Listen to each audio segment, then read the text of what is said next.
Good afternoon, everyone. My name is Gordon Gray. I'm the Quay Professor of Gulf and Arabian Peninsula Affairs here, and I want to welcome all of you to this Middle East Policy Forum event.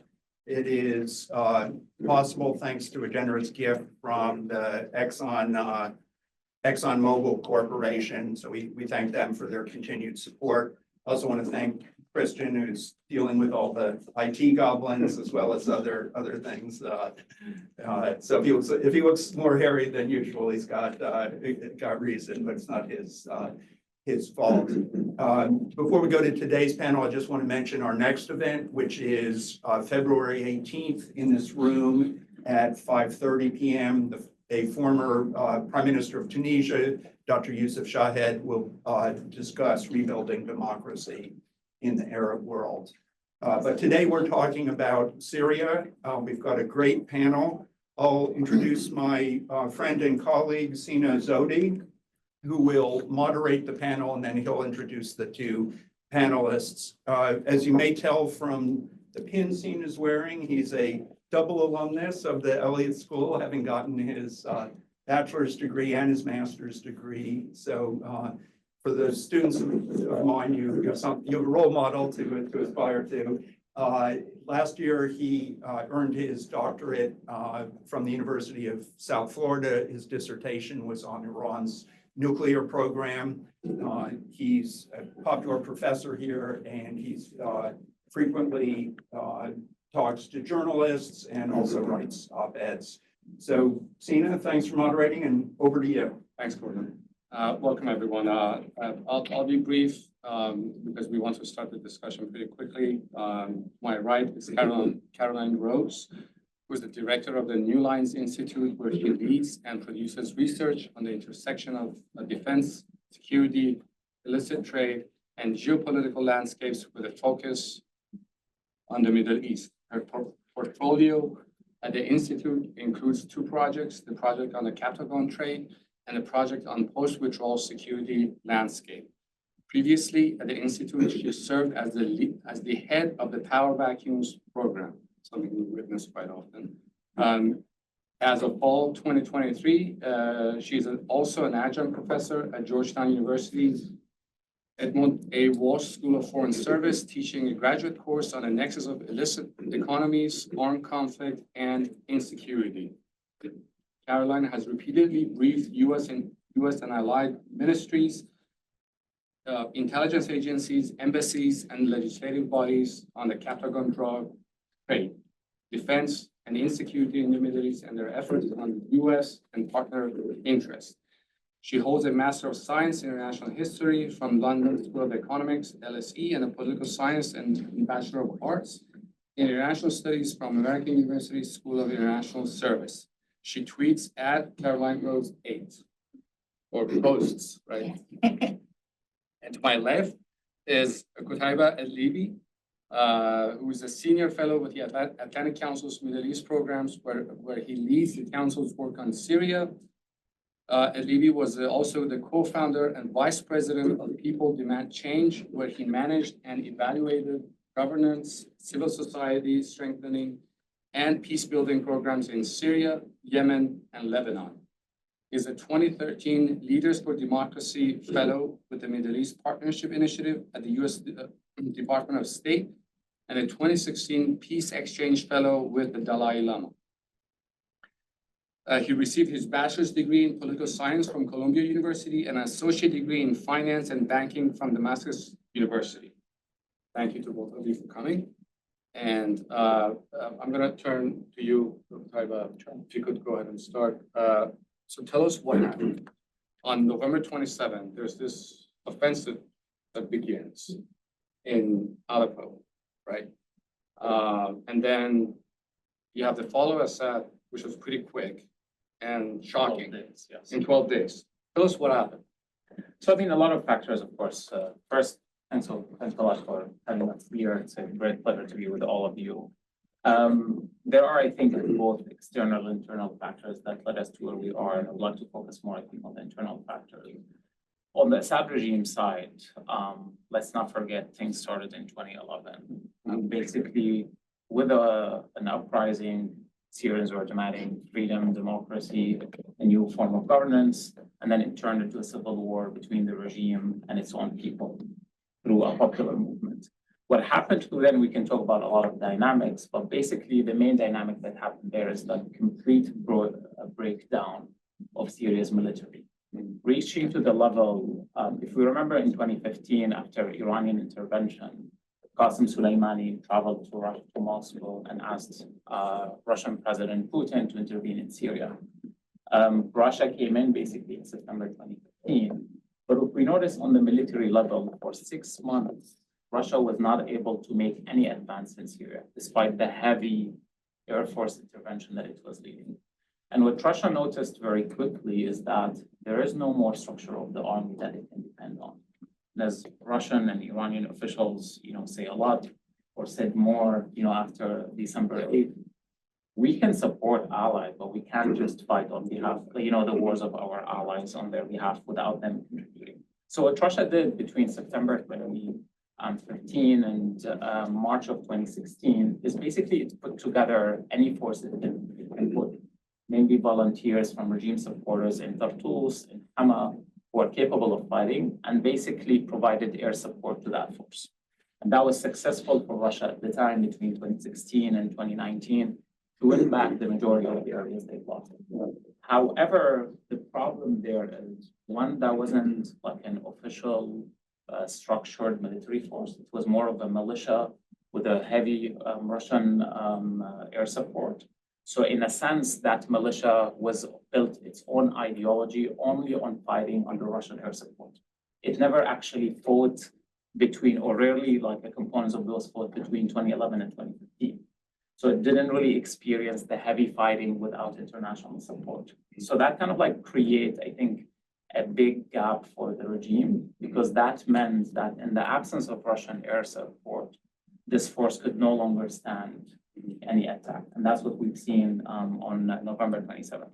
I think the other factor, which is very important, is that the regime lacked any financial resources to rebuild its tools to monopolize violence in Syria, mainly the army. And that's what, if we want to talk about, impact of sanctions, or probably one of the only models where sanctions were actually very impactful in making regime change, that we need to talk about Syria. Because what sanctions related here is that it prevented Assad, one, from accessing its own resources outside the country to rebuild its regime military infrastructure, but also prevented its allies from providing that financial support to build the military. So we reached basically November with a completely broken down army. Caroline can talk more about basically how the Assad regime used Captagon as a compensation mechanism. Basically, they were not able to provide salaries, so they allowed the military, the officers, to trade Captagon as a way to compensate themselves. And we can talk a lot about, the military ideology of an army that is just dealing drugs to fund its own self. But also, it lacked the military experience, as I said, to fight on its own. So that is on the regime side.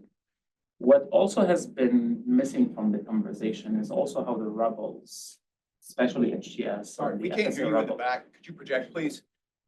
Okay, I'll try as much as possible. Thank you. So what's also missing from the equation is how much the rebels have really developed between 2020 and 2025. We have an image about Syrian rebels that they are those disorganized, groups, popular force, just came together, doctors and lawyers and farmers, as Obama said back in 2015, completely disorganized, no command and control structure.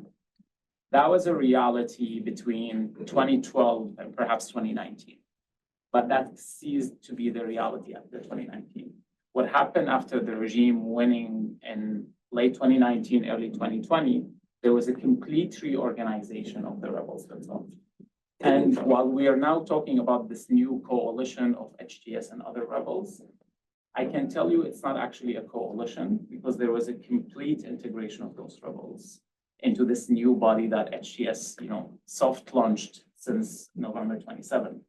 They call it the military administration. There was a political administration. But we're talking about a complete command and control structure with a complete division of labor, complete structure of command that we haven't seen in years before 2020. So the rebels themselves first developed a command and control structure on one hand, but also utilized the experiences of the fighting before 2020, but more importantly, the experience of foreign fighters who came to Syria and stayed kind of like out of ISIS and Al-Qaeda in Idlib.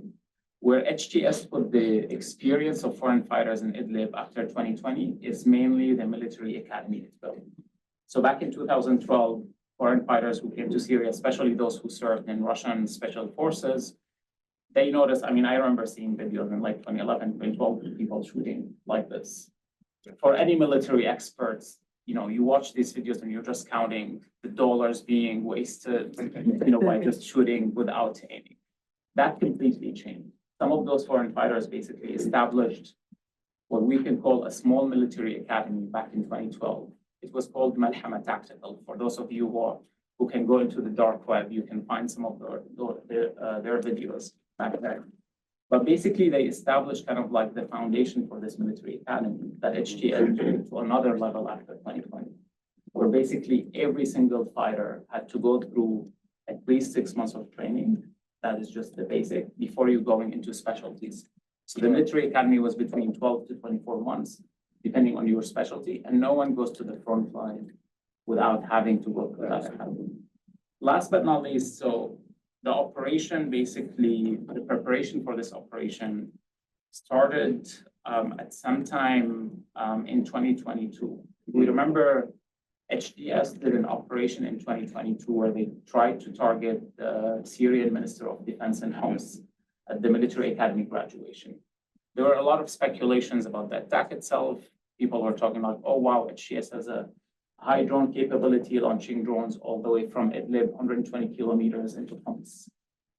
That wasn't true, because what HTS actually did, it infiltrated 120 kilometers inside the city of Homs. It launched its drone attack right from outside the academy graduation, did the attack, and then withdrew back into Idlib. And what HTS and the rebels realized then, if we can infiltrate the regime for 120 kilometers into the center of the city of Homs, do an attack, and withdraw back safely, then there is a big problem on the regime side. Now, we shouldn't only think about defensive positions and only infiltrations. We need to think how we can actually change this dynamic on the ground.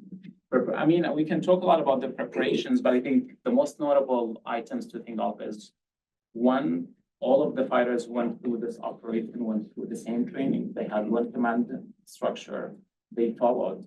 People were turned back because they were not ready to go through that. It wasn't only a military training.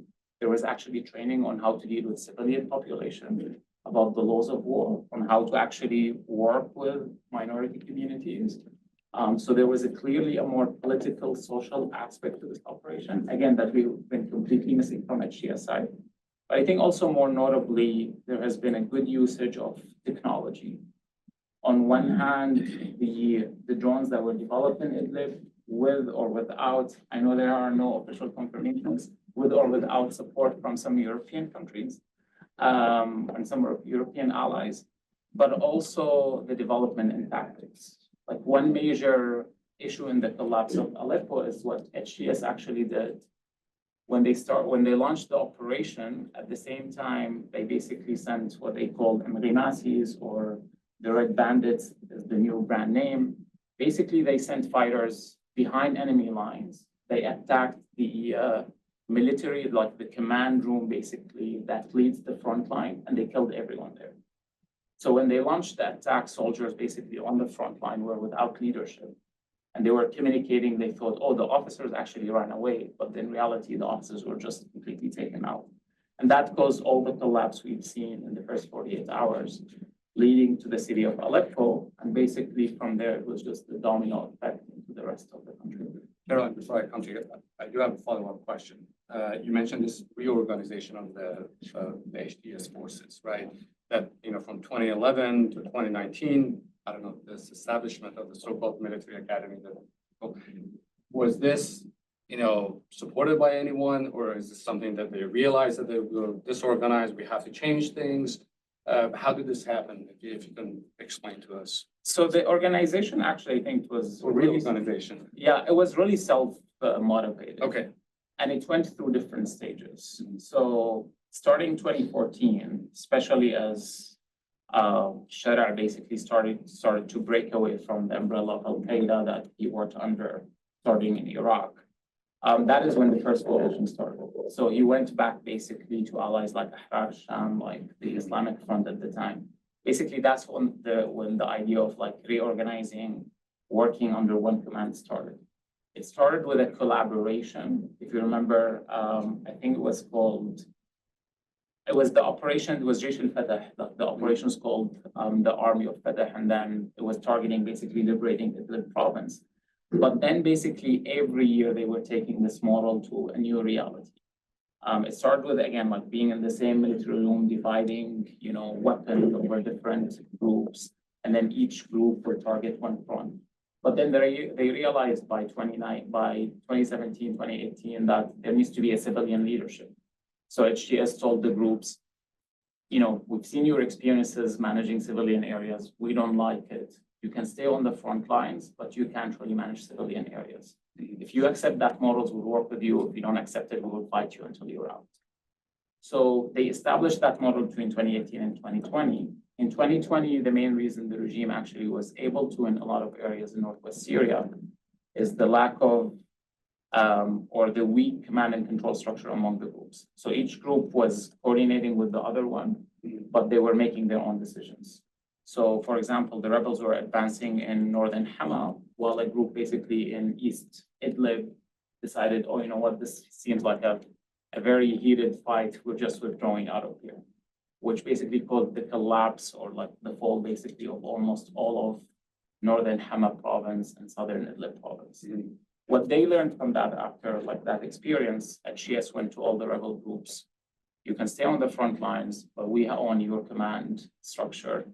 We own the heavy equipment. We tell you when to fight and when to stop. And again, this on the same model. If you don't like this model, you can go to northern Aleppo, work with the SNA or like other structures, but this is the model we're operating under. Political factors, I mean, I need to mention, I think, and I know Caroline is going to cover like maybe that question on Turkey. What was really interesting, I think, starting 2020 is that Turkey's attempts to normalize with the Assad regime really helped solidify the lines between HTS and other rebels. Because when Turkey started communicating with Damascus, the rebels who were under Turkey's command in northern Aleppo, they were like, Turkey is going to normalize with Assad. We do prefer HTS than going back to Assad. And that helped basically bring even more groups from northern Aleppo under HTS command, leading to where we are now. Caroline, could you tell us, I mean, I personally thought that Assad would survive this offensive. I was wrong. Most of my predictions are wrong. But why Assad fell so quickly, like this house of cards? And can you also tell us why Russia and Iran decided not to help it? The easy answer is, well, Russians are occupied in Ukraine, Iranians are weakened, so they couldn't help, right? But I think there's more into it, right? If you could tell us why you think Assad fell so quickly. Certainly. And first off, thank you so much for having me. It's a really great opportunity to talk about, of course, the future of Syria. And it's, I think also, many have said this before, it's a really exciting time in Syria. I think there are as many risks as, of course, there are many risks there, but there are also many opportunities. Looking at how fast the Assad regime fell, the last year is a really interesting and fascinating time period to look at within the Assad regime. I study, for example, illicit finance, illicit streams, particularly with Syria, and a focus on regime-held areas. And there were a few interesting trends that we picked up. Number one, the distribution of Captagon, an illicit amphetamine-type substance that was largely produced in regime areas. About 80% of global supply was believed to come from regime-held areas in Syria. That suddenly came, I don't want to say to a screeching halt, but was significantly stuttered inside of Syria. And we started also to see, it wasn't necessarily production, but the flows and trafficking of Captagon started to slow down considerably. Along with that, we started to see some rumors and reports from inside regime-held areas like Hama, like Homs, that individuals that were key parts of the Syrian agricultural sector or the business sector, telecommunications, they were either going into hiding, they were missing, we didn't know exactly where they were. You had militia leaders as well disappear either within Syria or outside of Syria. Individuals like, for example, Amr Kiti, who had a failed parliamentary bid and was rumored to be on the outs with the Assad regime by October of 2024. And that's when you started to see a few cracks in the system. At the time, as an analyst, I didn't necessarily think that this would translate into a quick fall of the regime by December within a matter of days. And I think like many too, like I thought that this system, while of course there were vulnerabilities, I still saw it as a resilient political and security ecosystem, especially given the fact that we had seen the pendulum swing of normalization. And the regime, while not achieving full normalization with its counterparts, it was still able to push this file continuously, almost by 2024, almost every year, almost every spring, you would see kind of this surge in renewed interest for normalization. You also had the dialogue with Turkey, and it seemed by fall that Ankara and Damascus were inching perhaps the closest we had ever seen to normalization. And I think a lot of analysts like myself came to the conclusion of this is an inevitable reality, and the regime is going to it's going to use its maximalist stance to get what it wants. But now retrospectively, and I recently wrote a piece actually on this, how this maximalist stance that we all thought was a strength for the regime perhaps turned out to be one of its greatest disadvantages and its greatest vulnerabilities. I think about, for example, the Captagon trade. Damascus would often, at normalization discussions, put this at the front of dialogue and say, essentially to their counterparts like Saudi Arabia, to Jordan, if you want to deal with this, if you want to normalize, this is going to be the issue that we have to work on first. And essentially tout the fact that they had agency, they had sponsorship over this illicit drug trade, and try to use that as a way to then incrementally make progress on a number of other issues that would ultimately lead to full diplomatic and economic normalization.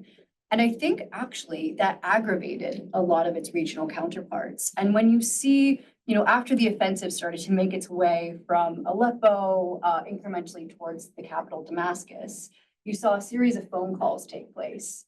Assad is starting to beg Prime Minister al-Sudani in Iraq.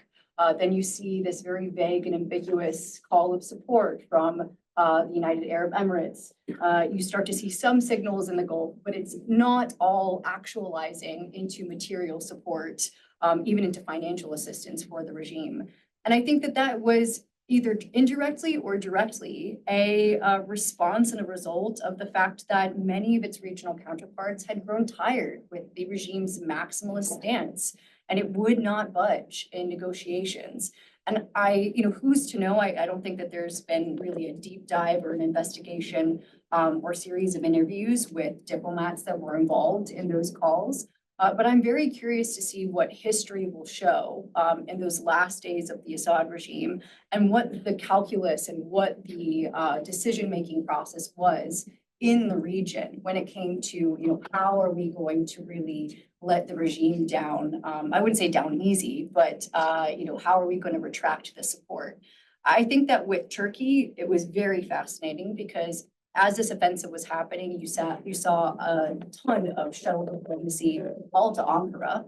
It wasn't to Tehran, it wasn't to the Gulf, it was all in Ankara, which I think showed the heavy influence that the Turkish government wielded over this offensive. Of course, there was the element of surprise, but I think that that certainly played a role. And I think with Russia and Iran, I think that many recognize that the regime was indeed a paper tiger. While I think that they invested in the regime's resilience, I think they also recognized that there was a very strong civil society inside of Syria that would back this offensive, and that they would have to contend with that strong civil society if that offensive was successful. And so I think that ultimately that was another factor in their calculus as to essentially not necessarily extending as much support as they could have for the regime. But as an analyst, it's still surprising. I still have to pinch myself when I think about the fact that we talk about a post-Assad Syria. I really, really thought that the regime was a lot more resilient than it proved to be in December. Oh, I was a little long. I do want to ask you this question. I have two questions, but I'll have one right now. Some have suggested that it was the issue of the Syrian refugees in Turkey that actually, and Assad's intransigence, as you pointed out, that led the Turks to stand aside as the HTS was going after the Assad government. What do you think? What do you think made, the Turks to decide that enough is enough, let this guy go? I think a few different factors, and it's a strategy that we've seen out of the book of, for example, the Jordanian government before, where they try and engage the regime, either working with the regime directly or trying to initiate a series of tests to see where they'll move. And I think that it really did start with the skirmish that we had seen time and time again in and around Aleppo along the M5 highway. And I thought that this would be another iteration of what we saw in 2019 and 2020, which would be this very careful dance around the strategic highway about who controls what swaths of territory. And in the end, it would end in a very careful diplomatic agreement brokered either by the Turks or brokered by Russia.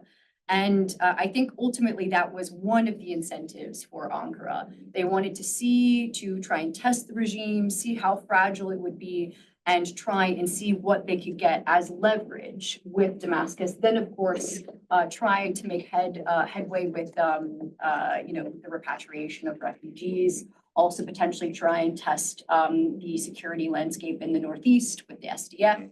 But ultimately, I don't necessarily think that Turkey expected this offensive to quickly turn into essentially a change in governance and a new Syria permanently. I think that really they were trying to just grasp at anything that they could that would be leverage and pressure in negotiations with Damascus before they seriously pursued normalization.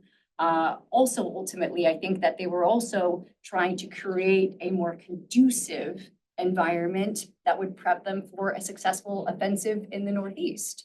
That was also something, if we look at the track record of Turkey, that's something that they had been seeking out for a very long time. But I think that they've been quite surprised with just how quick that offensive turned out to be. I have a question for both of you. You pointed out sanctions, financial sanctions. Statistically, we say that South Africa is the only case where economic sanctions and sanctions on the regime have, one way or another, have led to the collapse of the regime. And you pointed out, and that was my understanding of what you said, that sanctions on Syria could have played a role in the fall of Assad. And last week, we actually had an event on how effective sanctions are. How effective sanctions were, you think, or how much do you think sanctions played a role in the fall of Assad? So we have different sanction programs, just to be very clear. I think until 2011, most of the sanction programs have really focused on preventing specifically like US trade and investment with Syria. It was very much about US-Syria relations, not really about, but at the same time, we had our sanctions on Syria before 2011. Syria, for example, was the largest trade partner with Italy on the Mediterranean. So there was a lot of, European exchange between Syria and the EU, especially on wheat and oil, which again, became some of the main sanction topics post 2011. The sanction environment after 2011 was very much focused on two things. One, preventing Assad from accessing tax havens that, First Lady, the kind of the new money in Syria helped create after 2001, after Assad came to power. And I think this became the main weakness for the Assad for two things. One, in a sense, it prevented Assad from tapping into his resources outside the country, but it also created an incentive for some of the regime personnel within the regime who were managing those financial assets. There was a question to them, do I continue to work alongside the regime, or should I just jump ship and try to utilize those financial resources that I'm managing for Assad? And this is the case of Rami Makhlouf, Bashar al-Assad's cousin, is very much like one of the clearest examples on that. Because what Makhlouf did since at least 2012 is after basically Assad took this like very bloody towards all of the Syrian people, Makhlouf decided that he didn't want to be part of it. That even though he was already on sanctions, that he didn't want to add kind of like an extra layer. So he completely shifted from supporting the regime politically and financially as in the military side. And he established one of the most famous charities among the Alawite communities. And he was like, hey, I'm happy to support, but my support is just going to be on a charity level, like in ways that are acceptable by the EU and the US. I'm not going to provide financial support for any of the militias. So that was kind of like one of the first defections that Assad dealt with later in 2017 when the military situation calmed down. I think on the other hand, especially with the Caesar Act, what the Caesar Act has really prevented is any financial support that could have potentially came in any way from UAE, from Saudi, from Gulf countries, or any countries in Europe who, to be honest, wanted to get rid of refugees. So in a sense, Assad was left out with a completely collapsed structures of monopolizing violence. So it was very hard for him without Iran and Russia to really hold back any attack. And it was really hard for him to rebuild anything because he can't access his own resources and he can't get funds basically from allied countries. And that's why, as Caroline mentioned, he turned inward, especially after 2020. That's when we saw crackdown on different levels of business and trade. There was the establishment of the Economic Office at first at the General Security Intelligence, but then at the Presidential Palace, and basically just literally to go through the ledgers of the different businessmen and go back to tax everyone 13 or 14 or 15 years back. And that was all because the regime really had no other option but to crack down on both. So that's where I see like really the most impact of sanctions. Mm-hmm. And again, it's not only on Assad in a sense, but also on preventing allies of the regime, even when they had the will to do so. It really prevented them from doing such action. And I'll give you like just one simple example on how complicated this has become. In 2023, after the earthquake, the World Bank wanted to provide Syria $100 million in grants just to deal with the aftermath of the earthquake. There was only one issue, which is that Syria had a financial arrear at the World Bank around a little bit over $15 million. And under the World Bank laws, you can't really get a grant if you owe the bank money. Someone had to pay that money. UAE basically said, okay, we're willing to pay that arrear so you can process the $100 million. And the board couldn't move forward with that because they didn't want to be in a position where you have a clear US law that prevents financial support. So it was really about the PR basically of the Caesar law prevented even the World Bank board, even though they were completely exempted even from Caesar, from moving forward in such a decision because they didn't want to be in a position where everyone in the world is not capable of supporting Assad, including his allies. And then the World Bank is coming in to provide $100 million, and it didn't move forward. I think, when we are looking at sanctions now moving forward, I think Qutaiba did an excellent job kind of painting just the complex ecosystem that this has created, even creating, as you mentioned too, hesitation about just really any sort of financial engagement inside of Syria. Most recently, one of my colleagues, Dr. Bashar, he visited Damascus and a few different other cities in Syria over the course of the last 2 weeks. And in our correspondence, whenever he would just get the chance to get on Wi-Fi, I mean, he would tell me, he's like, it's just incredible experiencing this ecosystem of sanctions imposed upon the Syrian economy, how this affects everyday life, financial transactions, everything is incredibly cash-based. simple transactions like, for example, booking a hotel, even trying to get some sort of service, it's very, very difficult to do. So looking forward, I think that, it's very important to think about, how these sanctions have been layered and imposed on the Syrian economy as a way not only for confidence building measures, but just creating the space and the flexibility to engage not only with the new government, but also Syrian sectors, economic sectors, Syrian businesses, and Syrian civil society. And I think it's a very complicated thing to do, but of course, at the same time, some of these sanctions have been very recently imposed. Even just in the last year, for example, there was an act that was introduced called the Anti-Assad Illicit Trafficking Act. There was also the Captagon Act, the first Captagon Act that tried to identify companies and individuals that were implicated in illicit trafficking, both within the Syrian regime, but also those that were aligned with that. So, even chronologically, I think that it's important to look at, how this can either be unwinded or, creatively wielded as a way to create greater flexibility and space for the Syrian economy. But I think that there is a breakout time. There's really a limited period of time for this to happen, given the fact that now we've seen a lot of diplomatic activity with the new caretaker government. But now, of course, there are a lot of proposals. There's an active discussion about sanctions relief. Of course, I'm sure as many have seen, just a few days ago, there was the work stop order as well, which makes things even harder. I think it was like $535 million in U.S. assistance that is critical for humanitarian aid. Also, in some cases, a detention center facility, places like Kabul and ISIS detention centers. Simple things like, for example, compensating guards, ensuring there is greater facility security, and all of this will have, I think, a spillover effect. And so it'll be very important for not only the United States, but its actors to think creatively about ways that they can really start to either unwind the system or increase support as Syria really is at this critical moment of rebuilding and restarting. We don't have much time. Just a quick question.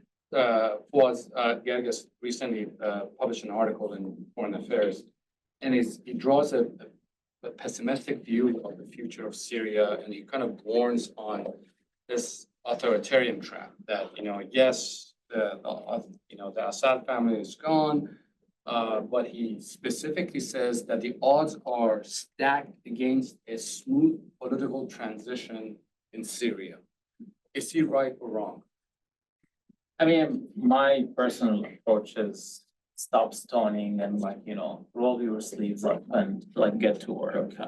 In terms of the situation in Syria, the closest model we can look at in managing a transition, we can say is Iraq. We invested how many trillions of dollars in Iraq? In 2003, we managed to get the first election in 2005, literally 2 years after. I'll leave it to everyone here who's an expert on Iraq to really judge how successful that was.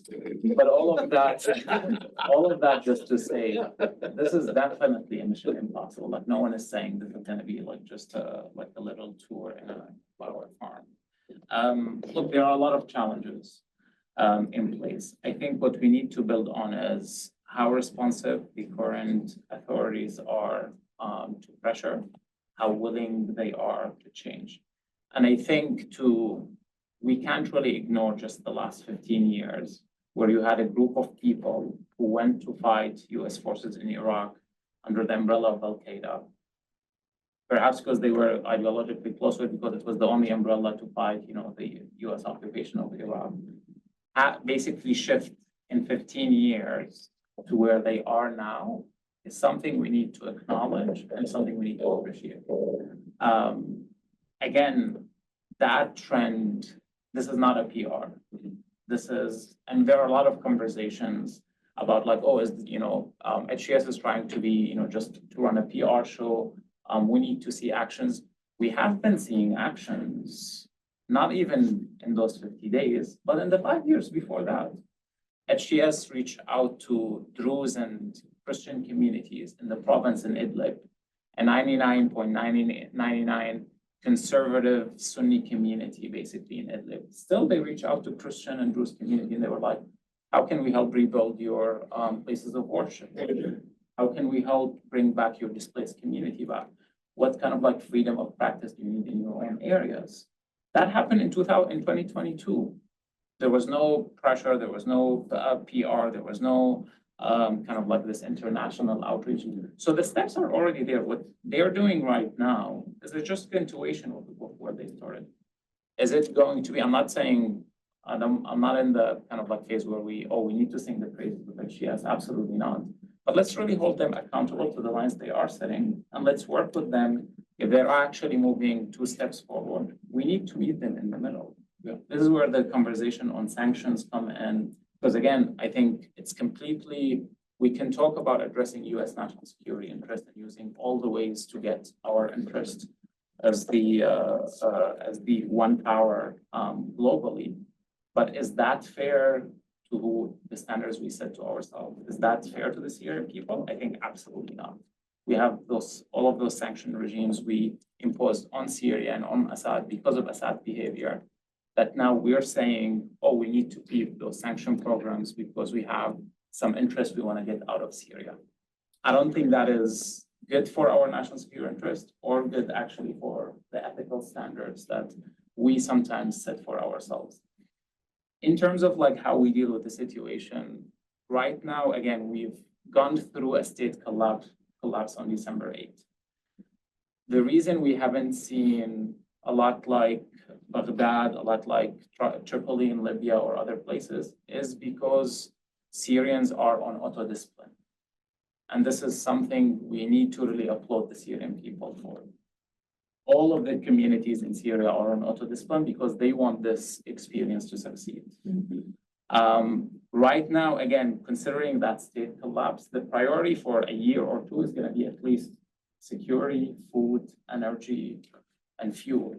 Those are going to be the basic needs for any community.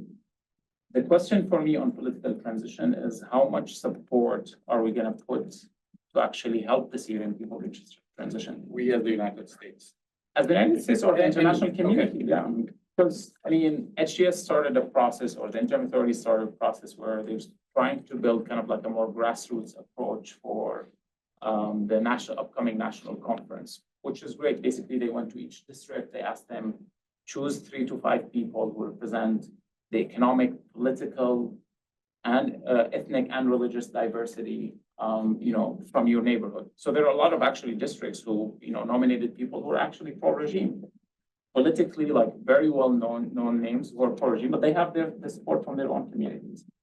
So that happened, but I'm not going to expect, like I know, for example, about the foreign ministry. The foreign ministry in Damascus before December 8th ran on around 1,500 people. Now it is running on 40 people. Am I going to expect that a government is run on like a very thin skeleton right now to be able to manage economic development, bringing the economy back, solving transitional justice, managing political process? Absolutely not. But what I can depend on or expect is that if I'm bringing in support and making sure that I'm helping in the planning and the execution, that is where I think we need to hold the authority of the company. You're more optimistic. And few words.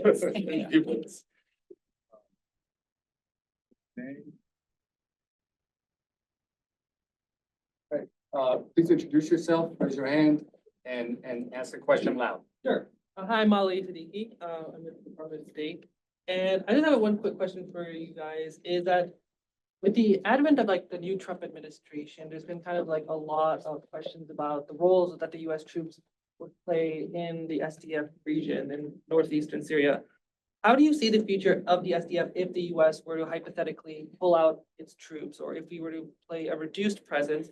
And do you potentially see a diplomatic agreement between HTS and SDF? I mean, there's been a lot of reports about internal negotiations between HTS and SDF, but there's also been a lot of dialogue about what potentially the Turkish government might do in the event of a US withdrawal. Could it lead to renewals of clashes like we saw between the SNA and SDF after Assad fell? So I was wondering your guys' take on that.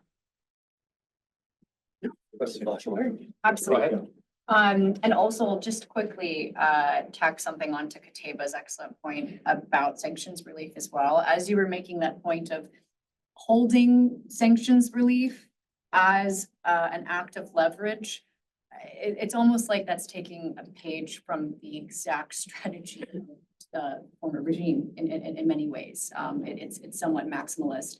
To answer about the Northeast security, I think without a doubt, withdrawal is an active discussion within this new administration. We saw in October 2019. And additionally, in Iraq, it was a lot quieter. But Trump also withdrew half of the United States forward presence in Iraq, consolidated it around the Baghdad International Airport, as well as in Erbil. And this is something that, of course, paved the way for the downgrading of that mission from a combat mission to a advise and assist. And that's something now that has been solidified with this promised end to the global coalition by the end of 2026.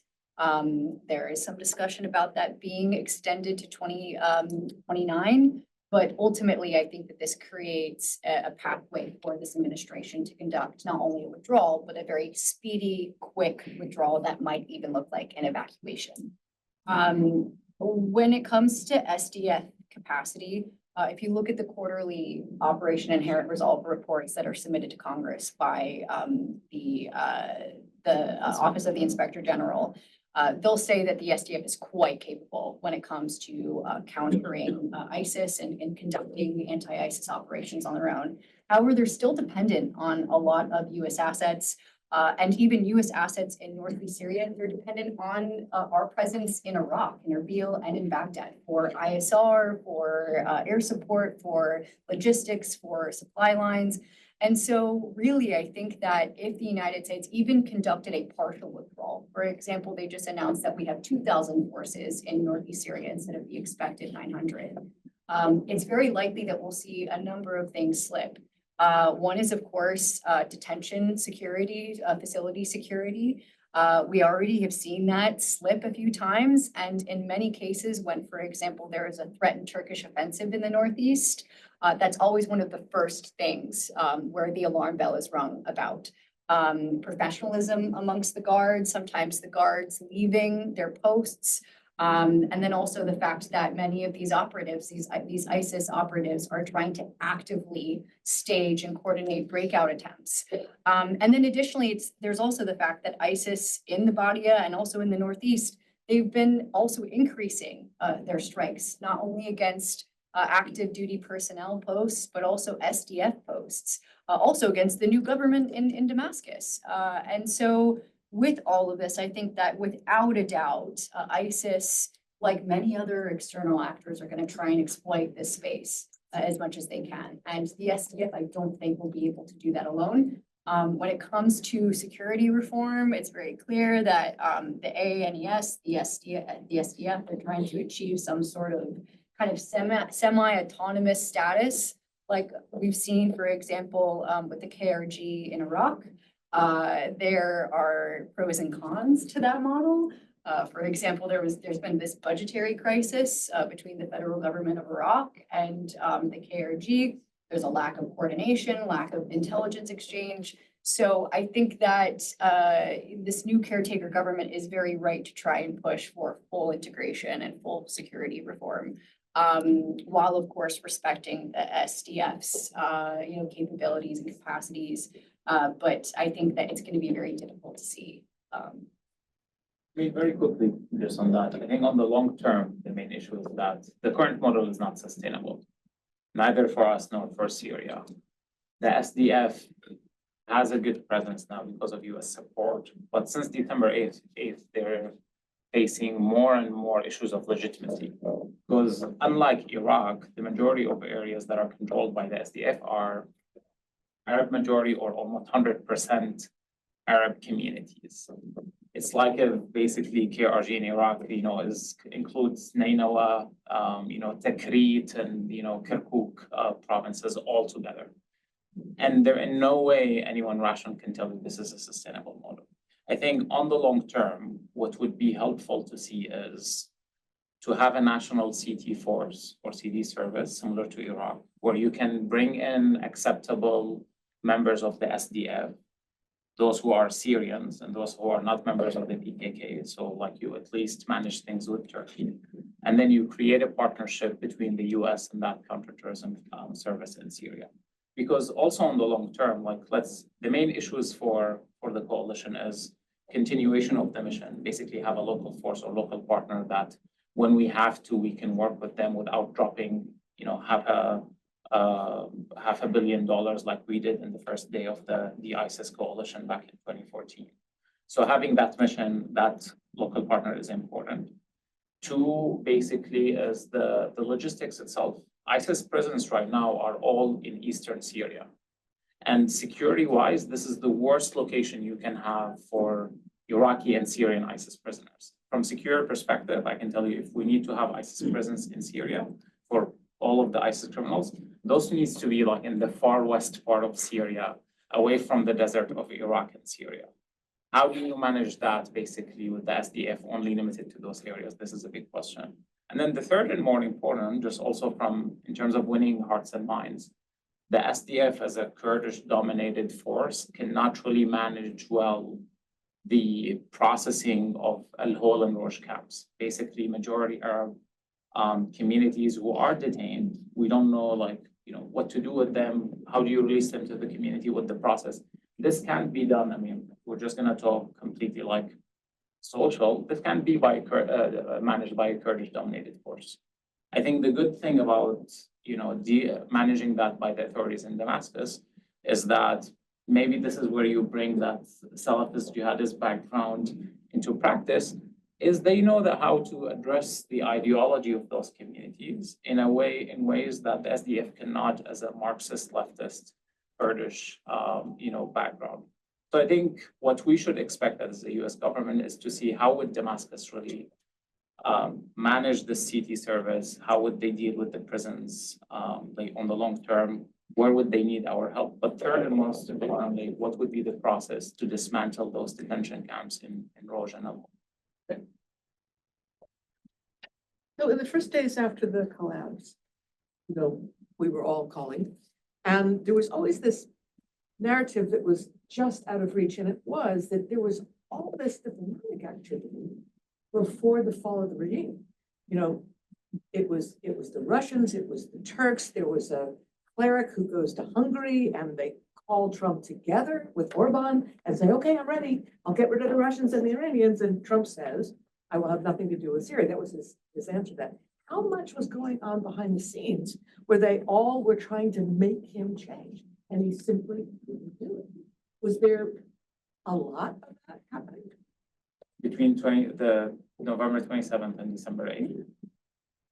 I mean, I can tell you quickly what was happening back then. The only diplomatic process in place was between US, UAE, and Israel to start lifting sanctions on Syria in return for Assad's guarantees to push Iran out of Syria.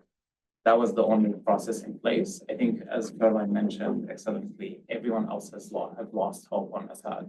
So by that time, it took the fall of Aleppo for Turkey to do kind of like a 180 and then use its diplomacy to tell everyone else, let Syrians solve it. If you intervene, we will intervene. I think that it was the main diplomatic process in place that led us to where we got in December. There was a Turkish expert on Syria who said there was a moment when the Turks shut off the bank accounts of HTS because they didn't want them. They didn't want to collapse the state. They were still on the track of maybe we can talk them into it, maybe he'll do it. And then the inevitable. I mean, I know in Ankara on November 27, there was a cabinet meeting that was held, and Minister Fidan told the cabinet that basically we will monitor, we will prevent, if the regime basically attacks back, we'll prevent them from taking over anything new. But we're just like, this is the line for us, no more refugees going to Turkey. But then, yeah, things with the fall of Aleppo, everything changed. Yes. So this question comes from our online audience, and that is, what do you perceive the new Syrian government's relationship being with Israel, and how do you see Israeli occupation of the Golan Heights entering into that relationship? Very good question. Are we thinking of the question, or do you want us to? Maybe just Sure, yeah. Well, of course, the elephant in the room, I think, recently has been the fact that Israel has now positioned itself to try and further test Golan Heights. I think that this new transitional government, they're extremely pragmatic in the sense of they now understand Israel's strike capabilities, its ability to try and weaken forces. Of course, Israel also conducted a very heavy strike campaign on pretty much every conventional asset that the Syrian army had right after the fall of the regime, including the very beleaguered naval assets that the regime had that were very decrepit, but they did it anyway. I think that ultimately, al-Shara, they have tried to toe this line of territorial respect, but also at the same time, try and position themselves to really ensure that Israel won't push further inside of Syria and beyond the Golan. But that's going to be very difficult to do. And I think also it will really depend on trying to restrict Iranian influence inside of Syria as well, and the militias. I mean, very clearly, I think the question should be the other way around, which is how would Israel deal with the new authorities in Damascus? Again, we're not following the ideological track here, but since 2007, those same Salafist jihadist movement that fought in Iraq actually had a lot of revisions. Part of it was switching from a transnational jihadist movement into a national movement under what's called the Sururi Salafi school. So it doesn't really think this new movement that developed into what we see as HTS doesn't really think beyond borders much. It might use the ideology or some of the talking points, but it's really thinking of national perspective. I think the main worry, if I was in Washington or other capitals, is what would the Bibi Netanyahu government do to try to escape forward and survive its own internal dynamics? Would that be starting a new front in Syria or not? That would be my main worry, not the other way around. Thanks. Thank you, all for your remarks, which have been, fascinating. Samer Shahaz, I'm a professor at the University of Oklahoma, and I'm a visiting scholar this year at the Institute.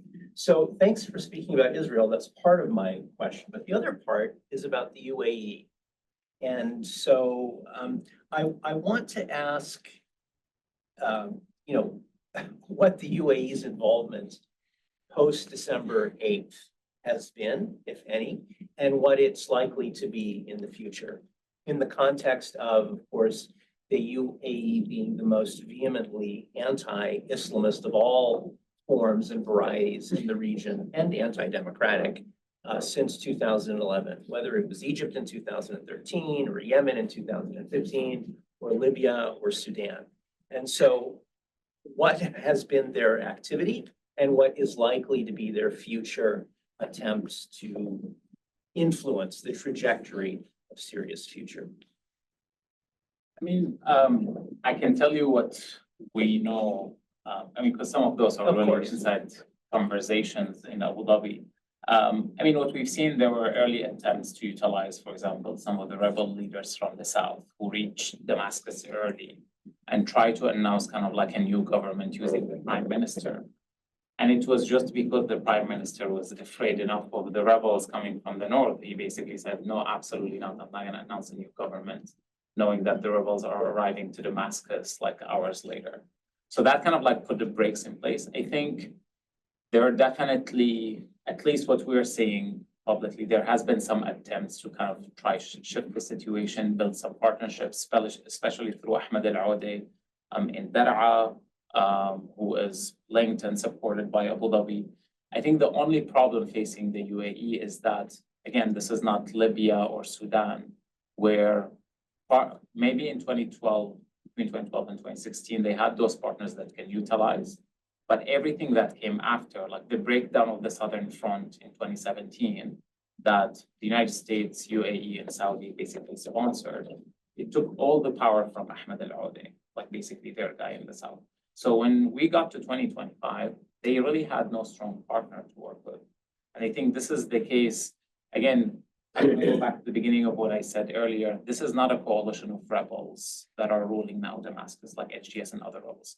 This is just one very coherent command and control structure that doesn't have an address yet, doesn't have a name yet, but it is one command and control structure. So it would be interesting to see what kind of partners they can try to utilize, maybe to shift the dynamics. But yeah, I'm not so worried in a sense of any attempts of creating another again Libya or Sudan because of that dynamic, but also additionally because we're seeing Saudi Arabia taking a completely different position where, yes, they want to, like as they did in 2023, they want to show regional leadership, but also they do have a different approach where they see an opportunity in Syria to make sure that Iran is completely out of the region.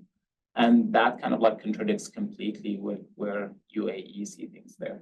So again, we'll have to see how UAE and Saudi would kind of compete over the stability of Syria.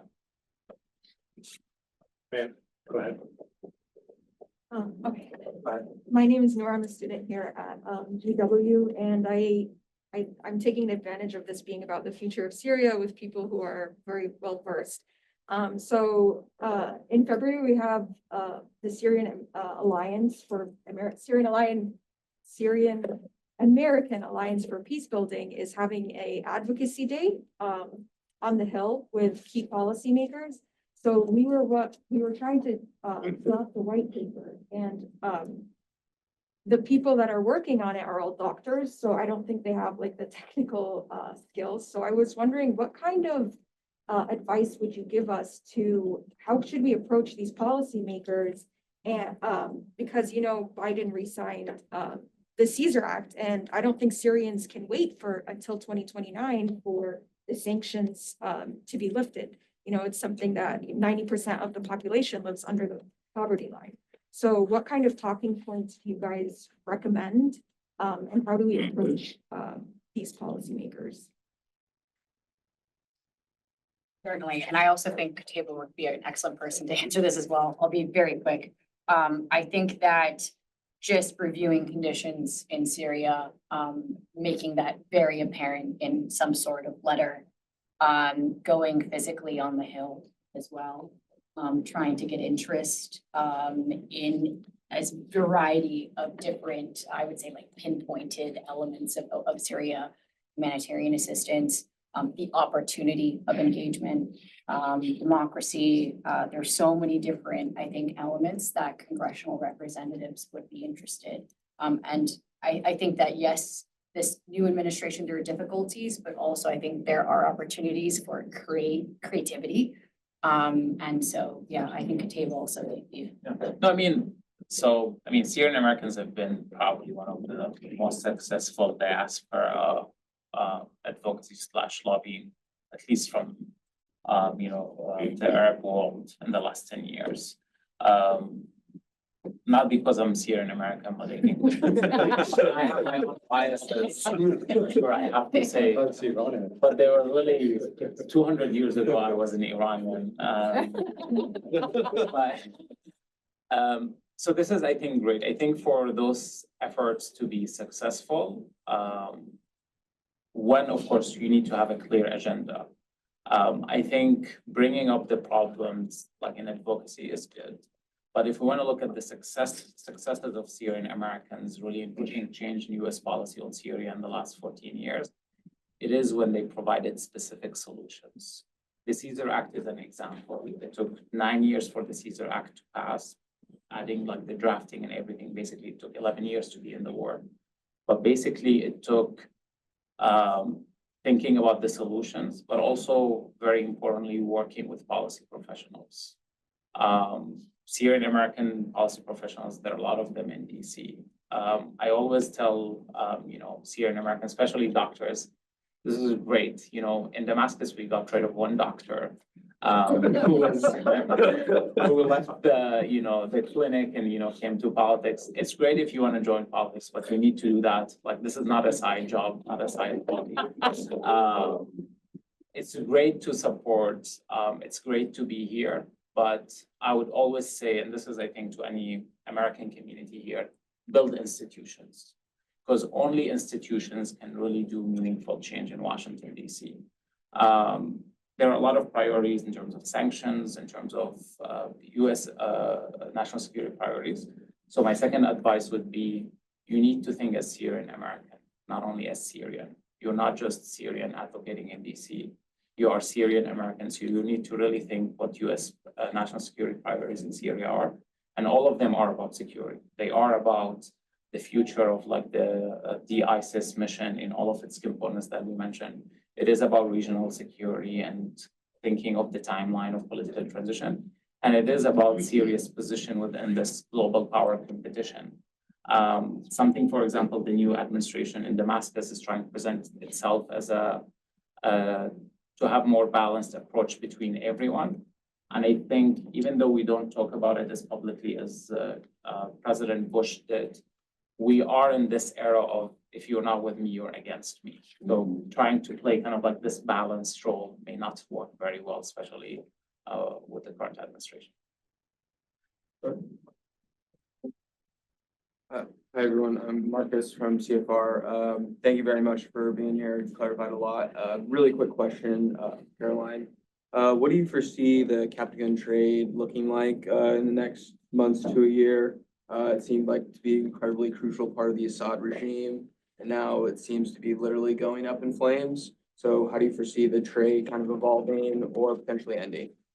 Yeah, we've seen some positive signs in terms of counter narcotics, and there definitely is a different tune with this new administration in Syria. As you just mentioned, there's been a lot of incinerating pills publicly in streets. I will say that is very, very bad for the environment and local communities. However, it is a positive sign in the sense that they're not stockpiling them and of course tracking them across the region. There's also been some very major Captagon lab busts. Up till now, the new administration, they have essentially opened their doors to not only journalists, but also researchers, which has been very positive. That being said, beyond these very obvious labs that were sitting in regime-held areas, there doesn't really seem to be much of a plan in terms of how this administration is going to build on that momentum and really demonstrate that it is, and there is a new sheriff in town, so to speak, to use that phrase. Really, there's the question of whether it can really control some of the key checkpoints moving forward, whether it'll be able to wield greater control over these families in the south, in places like Sueda, that had been smuggling things, whether it be cigarettes, whether it be illicit drugs, whether it be fuel for decades, if not generations. And that, I think, that there is a big question mark. I think that what we're going to see is the spillover of drug production from Syria. We're gonna see a huge surge in Iraq. We're gonna see a huge surge potentially in southern Turkey. Even in Egypt, we've already seen labs popping up there in Kuwait. And as a result, it's gonna be a lot more complex and challenging to track. Question? Hi, Laura, a student at the Elliott School of International Affairs. You talked about a full integration of the administration of northern Syria and the SDF not having legitimacy in that area. How does this look like? How are the talks going right now? And also, what legitimizes the HTS in Northeast Syria? Because the people over there see the YPJ as their liberators. They liberated them from ISIS. They've been there for years. How is this transfer of power going to look like? Is it going to be peaceful? What should we expect? Happy to start with this. So one, on the HTS legitimacy, you need to look at the dynamics of we need to go back to 2003. The communities of Northeast Syria were the gateway for fighters to go into Iraq after 2003. For many reasons, we can talk about the interconnectivity of those communities, how the British basically decided that the line was, instead of including Mosul in Syria, Mosul became an Iraqi part of Iraq. But the main dynamic, we can talk about Saddam supporting those communities during the drought. But basically, there's a lot of integration there. And HTS origins, Sharia, and many leaders either went through those communities, so they had a lot of trust among those communities, or basically the people around him are from those communities. So when we talk about connections or legitimacy, what we see right now is basically calls from communities on the ground to literally their siblings or their cousins within the new authorities, basically saying like, hey, you said you liberated Syria, the liberation of Syria is not over. Especially, again, we're talking about communities of Deir ez-Zor, of Hasakeh, of Raqqa. I mean, like, I know the Kurdish neighborhoods of Raqqa around like probably 1,500 or 1,700 people. I mean, you're talking about like 100%, almost like an Arab majority city. So because of the non-Syrian, I would say like more very much Marxist and like the Turkish leadership among the YPG in Syria, I think that is not really helping the case for the YPG. Turkish leadership from the PKK for the YPG in Syria, what we call the cadres. So basically the structure of the YPG, while you have a lot of Syrian leadership kind of like in the front, we have what's so-called the cadres, basically the PKK members who manage everything within the organization. Those are not visible to us as we sit here in Washington, but communities on the ground, they see them because they see their cousin, for example, the head of a local council, but they know there is a consultant for the council or the advisor for the council, who in many cases might not even be Syrian, who's really managing the council. I'm just giving you an example. So in terms of legitimacy, they do have the communities there, they do have the support. And I think they ideologically, as being Arabs and Sunnis, they're much closer to those communities than the SDF. How to manage the transition? So where negotiations now are, Damascus is offering the SDF to integrate within the Syrian army as any other group, but to maintain some presence locally in Kurdish communities, which are mainly north of the M4 highways. So basically communities across the borders with Turkey. Those are Kurdish majority communities. We've also seen kind of like a draft of the first proposal to include allocating a portion of oil resources to the development of Kurdish communities, especially for the oil fields that are up in northeast Syria, basically within those Kurdish communities. So that is already on the table, I agree. And I think what I've seen, at least in the first, I would say 6 weeks, actually a large Kurdish support for such proposal.